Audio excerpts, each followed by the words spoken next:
आज का प्रोग्राम जो है वो किस उपलक्ष्य में है और क्या सोच के साथ इसको रखा गया है?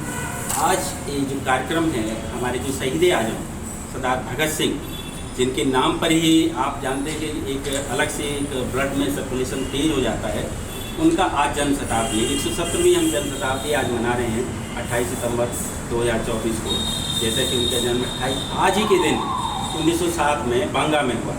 तो आज का दिन हम सब के लिए पूरे स्वतंत्रता संग्राम के आंदोलन जो भी था, जो पूरे एकीकृत भारत का था, जिसमें बांग्लादेश और पाकिस्तान भी था, उसमें ये जो एक अलग, क्योंकि भगत सिंह जी का जन्म लाहौर बंगा जो है इस समय पाकिस्तान में वहाँ हुआ था, और उन्होंने बचपन से ही दयानंद आर्य उसमें शिक्षा ग्रहण करने के बाद भी वो क्रांतिकारी जुड़ गए थे। इसलिए जुड़े क्योंकि ब्रिटिश साम्राज्य की क्रूरता, जिस तरह से वो हमारे भारत के लोगों पर अत्याचार कर रहे थे, उन्होंने उसको झकझोर दिया।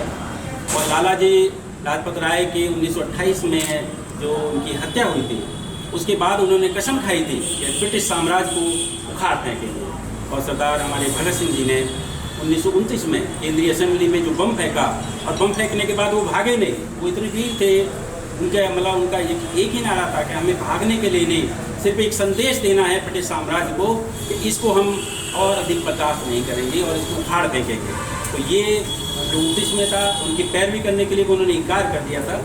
और हमारे भारतीय राजनेता यदि कुछ ढंग से पैरवी करते तो शायद भगत सिंह कोई फांसी की सज़ा नहीं होती, और उनके साथ जो राजगुरु हमारे थे, उनको भी फांसी 23 मार्च 1931 को मात्र 23 वर्ष की अल्पायु में हो गया था। तो आज पूरा हिंदुस्तान हमारे शहीद आजम भगत सिंह का जन्म सम्मान, जन्म शताब्दी बड़े उल्लास के साथ पूरे हिंदुस्तान में नहीं, पूरी दुनिया के अंदर, पाकिस्तान के अंदर भी ये बड़ा उत्सव मनाया जा रहा है। और हम इंस्टीट्यूशन ऑफ इंजीनियर्स जो प्रतिवर्ष हमारे शहीद आजम का जन्मदिन हम बड़े सम्मान से मनाते हैं। आज हमने यहाँ पर प्रतिभा सम्मान समारोह भी रखा है, ताकि जो शहीद आजम भगत सिंह की जीवनी से, उनके लेख से, उनके जीवन से प्रेरणा लेकर के जो उन्होंने आगे काम किया है समाज में एक नया अलग जगाने के लिए, उनको आज हम यहाँ सम्मानित भी करेंगे।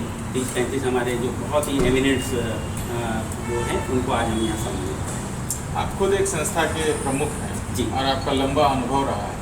बच्चों के लिए आप क्या बताना चाहेंगे कि सरदार भगत सिंह से उनको क्या सीख लेनी चाहिए? देखिए, आज के युवा को हम यही प्रेरणा देते हैं। नंबर 1, जो हम चूँकि हम भी रुड़की IIT से पढ़े हैं, तो हमारा एक ही नारा है, श्रम बिनाने के मैं पीछा। नंबर 1 कि बिना मेहनत के, बिना कर्म के, जैसा कि गीता में भी लिखा है, भगवान कृष्ण ने भी कहा है कि यदा यदा धर्मस्य ग्लानिर्भवतो भारत, और कर्म ही प्रधान है। उन्होंने ये कहा कि जन्म जाति जन्म लेने से कुछ महान नहीं बनेगा। यदि आप कर्म करेंगे, कर्ण की तरह आप महान बन सकते हैं, तो पूरी दुनिया में आपका नाम हो सकता है। नंबर 1। नंबर 2 आत्मसम्मान। नंबर 3 कि जो आत्मनिरीक्षण करने के बाद जो एक सेल्फ डिसिप्लिन, जो आत्म करके एक अपना जो डिसिप्लिन आएगा कि हर क्षेत्र में, शिक्षा के क्षेत्र में हो, हमारे जब सेवा में आएंगे, वो इंफ्रास्ट्रक्चर एज इंजीनियर के रूप में आएंगे, या इंस्टीट्यूशन ऑफ इंजीनियर्स के द्वारा जो हमारे 15 सभी शाखाओं में हम प्रेरित करते हैं, और ऐसे ऐसे हम बच्चों को अलग जगाते हैं। अभी हमने 25 और 26 को एक 200-250 लोगों का यहाँ पर हमने national board of marine engineering किया। सिर्फ वो इसी उद्देश्य से किया कि उत्तराखंड के अंदर मैरीन इंजीनियरिंग का, समुद्री ज्ञान का अनुभव नहीं है।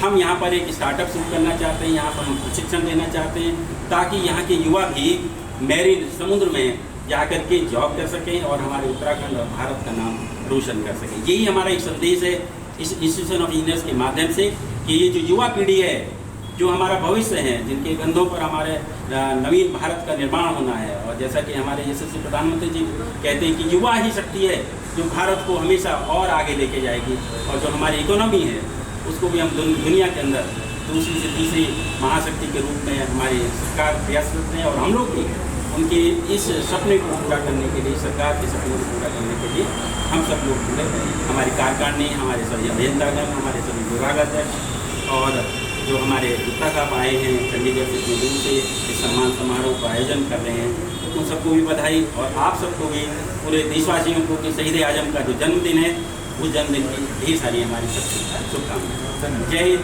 जय उत्तराखंड।